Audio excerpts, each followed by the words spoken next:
مختار مسعود 12ویں جماعت 1926 عیسوی سے 2017 عیسوی، مصنف، ادیب، بیوروکریٹ، ابتدائی زندگی، تعلیم، انتظامی اور ادبی خدمات، تصانیف، اعزازات، طرز تحریر کی خصوصیات۔ مختار مسعود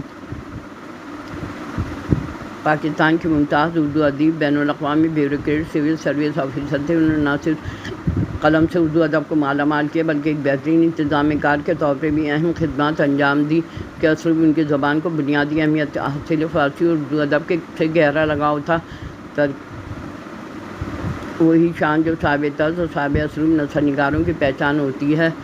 ان کو 2003 میں سیالکوٹ میں پیدا ہوئے۔ ان کے والد شیخ عطا اللہ علی گڑھ مسلم یونیورسٹی میں معاشیات کے شعبے کے ممتاز استاد اور ادبی شخصیت تھے، جنہوں نے علامہ اقبال کے خطوط پر 2 جلدوں پر مشتمل اقبال نامہ مرتب کیا، جو آج بھی سب سے والد کے ان علمی کاموں اور عقیدت کا ان پہ بھی اثر پڑا۔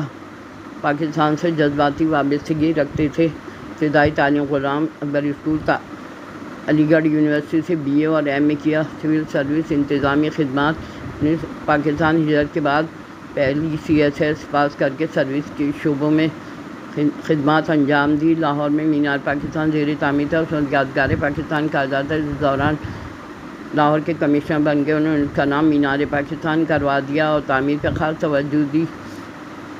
پاکستان سے محبت کی روشنی میں لکھا گیا ہے۔ PIDC کے چیئرمین رہے، ADBP کے سربراہ رہے۔ 1978 میں 4 سال کے لیے RCD علاقائی تعاون برائے ترقی کی تنظیم کا سیکرٹری جنرل مقرر کیا گیا۔ تہران میں خدمات انجام دی۔ ریٹائرمنٹ 1985 میں براڈ کاسٹنگ کے شعبے سے ریٹائرمنٹ لیا۔ ادبی اور خدمات ان کی اہم تصانیف آواز دوست، شرح کتاب آواز دوست کے دنوں میں سرایت کر جانے والے جملے کئی سال پہ مبنی اپنے مشاہدات ممتاز انداز سے قلمبند کیے ہیں۔ پاکستان موومنٹ، علی گڑھ کالج بھرپور عالم جملے ضرب المثال بننے کی صلاحیت رکھتے ہیں۔ اقتباس: براعظم گری مسجد کے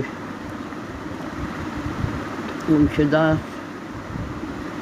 جب مسجد بے رونق مدرسے بے چراغ ہو جائیں، جہاد کی جگہ جمود و حق کی جگہ حکایت کو مل جائے، ملک کی عزت کی مصلحت عزیز و مسلمانوں کو موت و خوف سے زندگی آ جائے، تو صدیاں یوں ہی گم ہو جاتی ہیں۔ صرف 2 مضمون فکر اور خون کا رشتہ آواز دوست کا دیباچہ 3 سطروں میں یہ لکھا: اس کتاب میں صرف 2 مضمون، ایک طویل اور دوسرا طویل تر۔ ان دونوں مضامین میں فکر اور خون کا رشتہ، فکر سے مراد فکر فردہ ہے اور خون تمنا سفر نصیب۔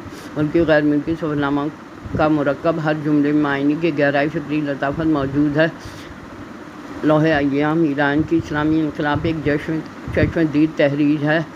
مشاہدات شامل ہیں۔ ملت اسلامی کے شعور بھی انقلابی ایران کے چشم دید گواہ بھی تھے۔ حرف شوق، خود نوشت زندگی، سر سید علامہ اقبال کے تذکرے شامل ہیں۔ اعزازات: ستارہ امتیاز 2004 میں ادب و خدمات کے اعتراف میں عالمی فروغ اردو ایوارڈ ان کی عطا کیا گیا۔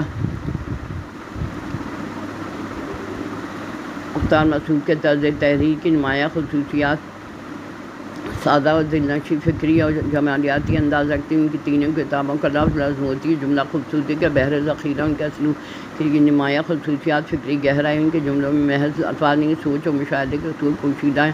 واقعات کو محض بیان نہیں کرتے بلکہ اس کے پیچھے تاریخی، تہذیبی، فکری پس منظر کو بھی اجاگر کرتے ہیں۔ قوموں کی تعمیر میں پتھر کم و کردار زیادہ رکھتے ہیں۔ تشریح شاعری کا رنگ، ان کی نثر میں شاعرانہ آہنگ پایا جاتا ہے۔ تجویز، سیارہ رعایت، تکرار، علامتوں کا استعمال بڑے سلیقے سے کیا جاتا ہے۔ اخلاقی اور روحانی رنگ، ان کی تحریروں میں بصیرت، قومی شعور بھی جھلکتا ہے۔ کردار، دیانت، خودداری پر زور دیتے ہیں۔ قومی اور تہذیبی شعور، پاکستان، علی گڑھ مینار پاکستان، اسلامی تہذیب، انقلاب ایران جیسے موضوعات پر لکھا ہے۔ وطن پرستی کے اسلوب کا خاص خیال رکھا ہے۔ جامع اور مختصر جملے وہ ایک سطر میں پوری تقریر کا خلاصہ دے دیتے ہیں۔ بین السطور پیغام، ان کی تحریر میں اکثر وہ باتیں بھی موجود ہوتی ہیں جو براہ راست نہیں کہی جاتی بلکہ بین السطور قاری خود سمجھتا ہے۔ ادبی و فصیح زبان نہایت شستہ نفیس، اور وہ عربی، فارسی اور اردو کے کلاسیکی ذخیرے سے الفاظ محاورات لکھنے میں مہارت رکھتے ہیں۔ انداز میں روانی، ان کی تحریر کو پڑھتے ہوئے لگتا ہے جیسے کوئی مدبر شخص براہ راست آپ سے گفتگو کر رہا ہو۔